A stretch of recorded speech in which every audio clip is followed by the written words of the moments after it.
Hi guys, my name is Bethany. Y'all can call me Beth. Not Bethany Moda, but I'll try. So today I am filming my very first video on this channel.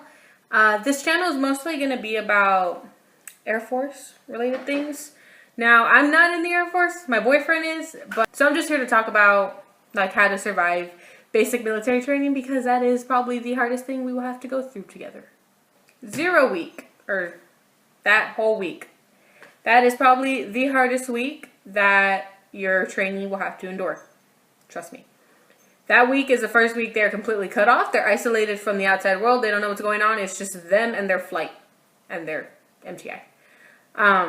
So the first night, when you take them, it's different in every state. Because for me, since I already live in Texas, the base that they train in is in San Antonio. So I just had to drop them off at the recruiting office, and they all took a bus to San Antonio. It's about 4 hours away from where I live. So in different states, I'm not sure if you have to like drop them off at the airport or drive them to a hotel, or I have no clue because I live in Texas. So we just had to drop him off at the recruiting office, and they took him from there. And that first night they go to a hotel, and they just chill there, get the last bit of sleep that they can before they go through hell the next month, 2 months. So the next day they wake up, like my boyfriend woke up maybe like at 4 or 5 in the morning, and that is when they go to the airport or something. I have no clue. I don't know. He didn't have a lot of time to talk because he was getting processed. They go to MEPS. MEPS is where they get enlisted, they get processed, and they get sworn into the Army and all that stuff. And then from MEPS, they have a few minutes. My boyfriend had maybe like 10. And then they get on a bus to go straight to boot camp. And that is where their stress begins. So at boot camp, when they first get there, they get off the bus, and they automatically go line up in like this place. It looks like a parking lot. I've seen so many videos, and every single one looks like a parking lot. I'm pretty sure it's not a parking lot. But they learn their drills, they learn their movements, and how to respond to a TI, and all that fun stuff, and getting yelled at. That's great. So during that first week, it's called 0 week, and they go through an orientation briefing. They go through the assessment, the PT program. They do their clipper cuts. They get their hair bald. Almost bald. It's like kind of like a buzz cut, I guess. I don't know. I've seen so many videos and they all look bald. So, I mean, I'm just going to go ahead and say they're bald. They do their drug testing, their medical screening. They get a bunch of shots. And my boyfriend does not like shots. He hates them so much. And he was so stressed out about getting shots. He was just like, I don't want to. But I'm pretty sure he's okay. Now that I've kind of explained what they do during 0 week, I'm just gonna go over my experience and how, like, my emotions during this and what to do, like how to help, basically. So it's been 2 weeks, I believe. What's today? Today's the 13th. Yeah, it's been about 2 weeks since he left. And let me tell you, that first week was the hardest week I have ever had in my life. Extremely difficult. So that first day he left, it was me. I dropped him off, and then we met his dad and his grandma, and then his other grandparents came, like, of course, to show support. And so as soon as he got on the shuttle and they left and they turned the corner, I was like, bye. And I said bye to everyone, and I was trying to hold in my tears, and I grabbed my dog because we have a dog together. Her name is Luna. She's running around out there. So I grabbed her and I went into my car, and I was like, the recruiting office is like in front of me, and my car was kind of facing, like it was facing them. They could all see me. And as soon as I sat in my car, I just started crying so badly. I'm not even gonna lie. It hurts. It sucks.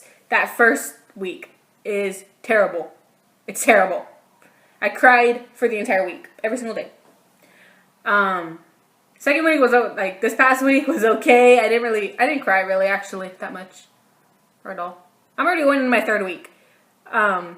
But I didn't really cry during the second week at all. I kind of started getting used to it.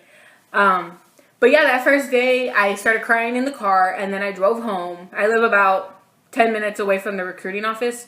So I went back home and I came into my living room and I cried like bad.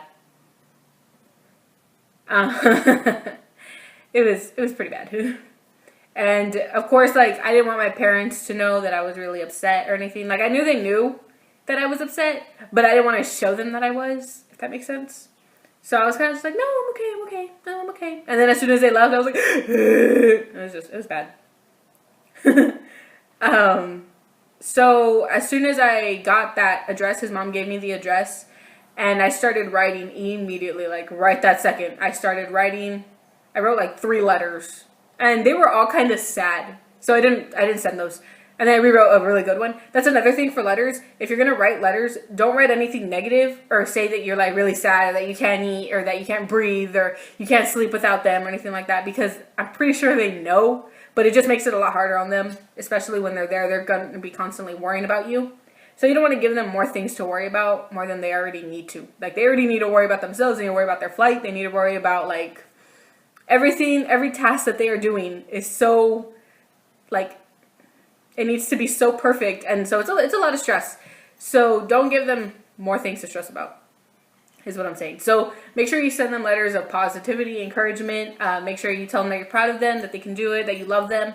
Send them pictures. It helps. I send my boyfriend a picture every time I write a letter to him. I send him a picture. Make sure it's not. Make sure it's PG-13 at least. Don't send anything like you wouldn't send to your parents, I guess. So yeah, that first week is probably the hardest week. My dog is going crazy. Anyways.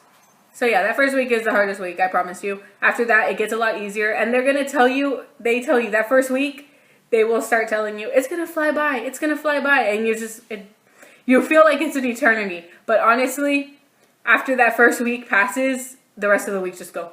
I'm already on my 3rd week. It's been 3 weeks. Also, don't get worried or like stressed out if you're not getting a letter back right away, or if they haven't called you, because chances are they're extremely busy, and the only way they can call you is if they earn that privilege. They automatically get phone calls between the first 72 hours, but that's a strict scripted phone call, and it's just to give you their address, and then they hang up. So they have to read what's on the paper, and that's it. The 4th and the 6th week are when they get mandatory phone calls home. So, but be prepared just in case, because if their flight is doing really good, then they'll get a privilege to call. So always have your phone on you. Like, I have mine strapped to my pocket. Like, I never have it. I'm never without it, I mean. So always have it on you. I have like a personalized vibration and ringtone. That way I know when he's calling. I can be like, that was a little over dramatic. But yeah, that's pretty much it. Just after you get through the first week, it gets pretty easy.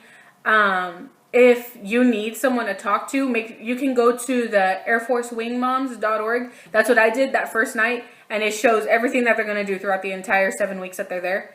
And it's so comforting to know what they're doing. Like, it gives me like, oh, I'm there, I see you, but I mean, I don't.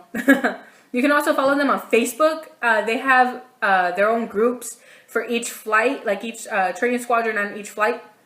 And it's like everyone that's like the people that are have loved ones in that same flight. So it's kind of like y'all are going through it together. Also, if you need anyone to talk to, I'm available. Y'all can message me on Facebook or Instagram or Twitter, whatever. I'll link those in the description box, so y'all can message me or whatever you want. Like, I will be here. I'm pretty good at talking, I think. Also, if you want some more, if you want to know what other people went through, or you want some more information about it, y'all can go ahead and go watch my friend Casia Rose. She's also, her boyfriend is in the Air Force. He left a little before my boyfriend. He left on the 10th, I believe.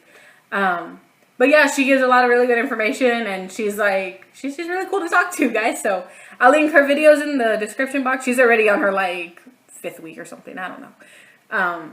But yeah, y'all can message me, or I'm pretty sure you can message her. She's real chill about it. So yeah, that's pretty much it. I will make another video later so that I can update y'all on the week 1 and the week 2, and then week 3, week 4, whatever. And I'll also try to vlog the graduation. That's going to be kind of difficult because I'm going to be too excited to pay attention to my phone. Subscribe to my channel, like my video, normal things that YouTubers do, you know. I'm trying. So yeah, and I will update y'all when I see y'all again.